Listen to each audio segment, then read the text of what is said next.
सहित पधार्यो देवा पूर्ण करतु ओम त्र्यंबकं यजामहे सुगंधिं पुष्टिवर्धनम् उर्वारुकमिव बन्धनान् मृत्योर्मुक्षीयमामृतात्। बोलिए गौ मात की, बोले श्याम रामचंद्र भगवान की, बोले भारत माता की जय जय श्री राम। धन्यवाद सभी का। आइए हमारे बीच में आज के इस मंगलमय कार्यक्रम को आगे बढ़ाते हुए हमारे बीच में माध्यमिक विद्यालय की जो बाधाएं आई हैं उनसे मैं निवेदन करता हूँ एक प्रार्थना गीत करके आज के स्वागत गीत को बढ़ाते हुए इस कार्यक्रम को आगे बढ़ाते हैं। माध्यमिक स्कूल की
आप स्टेज पे उपस्थित सभी के चरणों में कोटि कोटि वंदन और आप सभी को बहुत ही नमन करते हुए आज के इस कार्यक्रम को आगे बढ़ाते हैं। हमारे बीच में आज हमारे राज्यपाल के गुजरात राज्य के राज्यपाल साहब जो हमारे बीच में पधारे आचार्य देवव्रत जी, तो जो हमारे घर पे पधारे मेहमान हमारे भगवान का स्वरूप होता है, तो उनका स्वागत करके आज के इस कार्यक्रम को आगे बढ़ाते हैं। मैं स्वागत करने के लिए गौ माता की मूर्ति भेंट करने के लिए हमारे राजाराम गौशाला के राजाराम गौशाला से रतन जी महाराज से मैं निवेदन करता हूँ कि आप आगे बढ़ाए और हमारे राज्यपाल साहब को गौ माता की मूर्ति भेंट करके उनका सम्मान करें।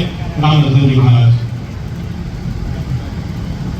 जोरदार बहुत बहुत धन्यवाद। जो राम रतन जी महाराज हैं जो यहाँ से 5 किलोमीटर की दूरी पे ही गौ माता श्री राजाराम गौशाला आश्रम टेटोड़ा है, वहाँ पर लगभग 5,500 गौ माता की सेवा हो रही है। और आज हमारे बीच में पधारे हैं हमारे राज्यपाल साहब का साल उड़ा के सम्मान करने के लिए मैं श्री सुमार गुरु जी महाराज गौशाला के अध्यक्ष साहब श्री दशरथ भाई देसाई से निवेदन करता हूँ कि आप साल उड़ा के राज्यपाल साहब का सम्मान करेंगे।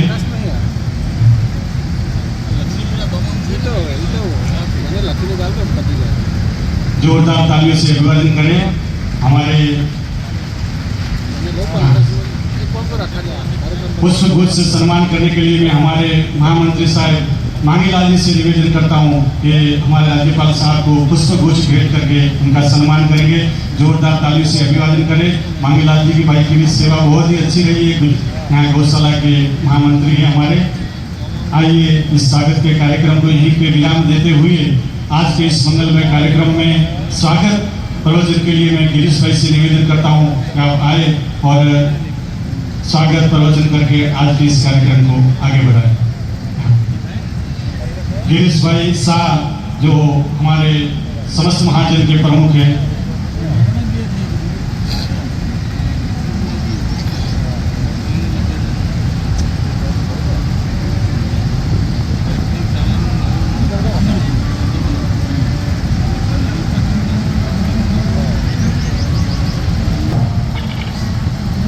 बीच में 25 साल पूर्व सिर्फ 60 गौ माता से शुरू हुई इस सोमारपुरी गौशाला के आज रजत जयंती उत्सव के दिन सच्चे गौ भक्त हमारे गुजरात के महामहिम राज्यपाल श्री आचार्य देवव्रत श्री जी का एक बार जोरदार तालियों से हम सब स्वागत करते हैं।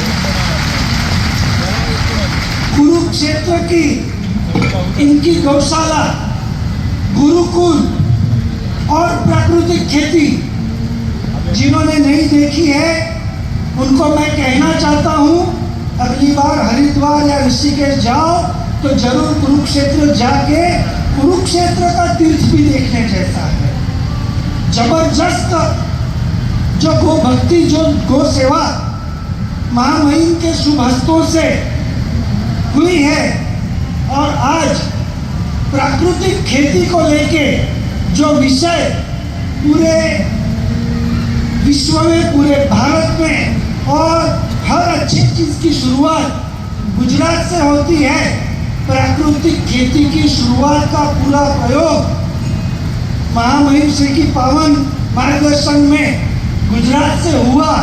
इसलिए पूरी गुजरात की प्रजा आपके प्रति कृतज्ञता व्यक्त करती है, आपका आभार व्यक्त करती है, और आपसे ये निवेदन करती है कि शुरू हुई इस प्राकृतिक खेती की परंपरा को गुजरात से शुरू करके पूरे भारत में इसको अच्छी तरह से फैलाना है। प्राकृतिक खेती का जो मूल प्रयोग है उसके लिए चाहिए गोबर और गोमूत्र। पिछले महीने जब मुझे डॉक्टरेट की पदवी दी गई तब बात हुई, आदरणीय श्री ने राजभवन में बुलाया, काफी विस्तार से चर्चा हुई और ये तय हुआ हर गौशाला, हर पांजरापोल ये प्राकृतिक खेती का केंद्र बन सकता है। उसके साथ किसानों को जोड़ा जा सकता है। उसी के साथ साथ इस भारतवर्ष से जो मांस की विकास हो रही है, गोमाता, पशुधन, उनके गोबर की इतनी महत्ता है, उसकी सुरक्षा हो जाए तो पूरे भारत में रासायनिक खाद और जंतुनाशक दवा की जरूरत ना पड़े। उसी तरह नदी, नाले, तालाब, इस गौशाला में भी हमने एक तालाब बनाया, अभी उसको 50 फीट ऊंडा कर दिया। आसपास के 1.5 किलोमीटर के किसानों को इसका लाभ हो रहा है। सभी गांव के नदी, नाले, तालाब, देशी वृक्षों का वृक्षारोपण, उसके साथ भारत के सभी गौशाला, पांजरापोल को 100 रुपया प्रतिदिन प्रति पशु सब्सिडी के रूप में मिल जाए तो भारत के अंदर कोई भी पशुधन, गौधन रास्ते पे घूमता हुआ दिखने नहीं मिलेगा। सबके सब गौशाला के अंदर आ जाएंगे और उसी के आधार पे पूरी प्राकृतिक खेती हो जाएगी। रासायनिक खाद और जंतुनाशक दवाओं का प्रयोग बंद करके भारत के 6.5 लाख गांव, उस गांव के गौचरों का विकास, ये अगले विकास की नीति हो, ऐसे हम राज्यपाल श्री के चरणों में निवेदन करते हैं। और उसी के साथ कुरुक्षेत्र में जो सेवा गौ माता की हुई उससे पुण्य बढ़ के आप गुजरात के महामहिम राज्यपाल श्री बने। प्राकृतिक खेती से आपको रासायनिक जंतुनाशक दवाओं से जो जीव हत्या होती है उससे उनकी सुरक्षा का जो पुण्य मिलेगा, हम पूरे गौ भक्त जो 7 गांव के हमारे किसान मित्र यहाँ है, हम सब गौ माता के चरणों में इतना आशीर्वाद आपके लिए मांगेंगे, इतना प्रयास करेंगे कि आप जल्द से जल्द भारत के राष्ट्रपति बन के पूरे भारत में कृषि का विकास, प्राकृतिक कृषि का विकास करें। इन्हीं शब्दों के साथ आज आप हमारे इस प्रांगण में पधारे, इस पवित्र प्रांगण के जो सोमापुरी जी महाराज, जिन्होंने सिर्फ 5 मिनट पहले कहा कि बस अब मैं देहता त्याग करता हूँ, ऐसे बहुत अद्भुत इस तीर्थ क्षेत्र में आप पधारे, हमारे इस न्योते को आमंत्रण देके इस सभा को, इस किसानों को आप मार्गदर्शन दो कि कैसे हम प्राकृतिक खेती कर सके। इसी के साथ आपका बहुत बहुत पूरी सोमापुरी ट्रस्ट की तरफ से इन सब किसान, मेरे बहनें, मेरे सब पशुपालक बहनें, सभी की तरफ से आपका हृदय से स्वागत है।